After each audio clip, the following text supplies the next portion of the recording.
இன்றே டவுன்லோட் செய்து உங்கள் ஃபேவரட் ஷோக்களை என்ஜாய் பண்ணுங்க.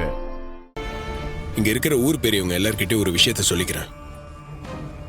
நேத்து நைட்டு தாத்தா மனசுக்கு எது தப்பா பட்டுச்சுன்னு என்ன கோயிலுக்கு போய் பார்த்துட்டு வர சொன்னாரு. நானும் இங்க வந்து பார்த்தேன். இங்க தப்பு நடந்த மாதிரி தெரியல. ஆனா கோயில் பக்கத்துல ஒரு கார் நின்னுட்டு இருந்ததை கவனிச்சேன்.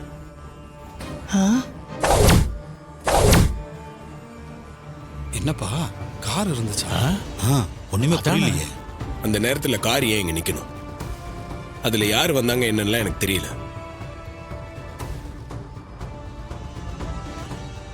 இந்த கும்பாபிஷேகம் நடந்துடக்கூடாதுன்னு யாரோ திட்டம் போட்டு இதெல்லாம் பண்ணிட்டு இருக்காங்க. அதுக்குதான் அம்மன் தாலியை திருடி இருக்காங்க.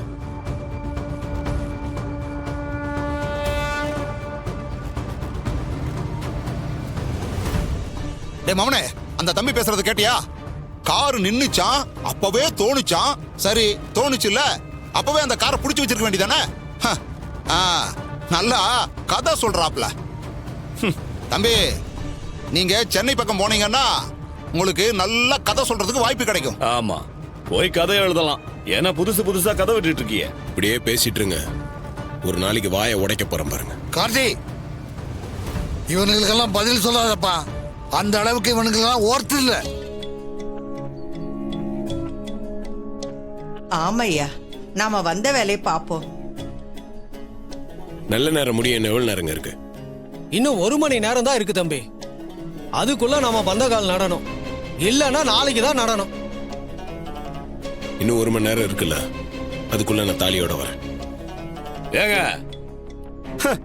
ஏதோ பேங்க்ல அடமானம் இருக்கிற தாலியை மீட்டுட்டு வர மாதிரி சொல்றீங்க. அப்ப இதெல்லாம் உங்க வேலை தானா? என்ன இத வச்சு டிராமா பண்ணிட்டு இருக்கீங்களா? சுனாண்டி, எல்லாத்துக்கும் ஒரு லிமிட் இருக்கு. இவ்வளவு நேரம் நீ பேசுறதுக்கெல்லாம் பொறுத்துக்கிட்டு இருந்த. கோவில் நகையை திருடி மாட்டிட்டு இருந்தானே உங்க அப்ப, அவனை மாதிரியே எவனாவது எடுத்துருப்பான். ஒருவேளை அந்த திருட்டு பூத்தி உனக்கு வந்து அந்த நகையை திருடி வச்சுட்டு டிராமா பண்றியா? எங்க அப்பாவை பத்தி தேவையில்லாம சொன்னீங்க, அவ்வளவுதான். சொன்னா என்னடா பண்ணுவேன்? ஏங்க, நான் ஒண்ணு நடக்காதது சொல்லல, நடந்ததை தான் சொல்றேன். அதுக்கு எதுக்கு உனக்கு கோவம் வருது? கார்த்தி, நீ போய் நல்ல நேரம் முடியறதுக்குள்ள தாலி எங்க இருக்குன்னு கண்டுபிடிச்சு கொண்டா. சரிங்க தாத்தா. ஜாக்கிரதையா போயிட்டு வையா. அம்மா உனக்கு துணை இருப்பா. சரிங்க பாட்டி. ஜாக்கிரதையா.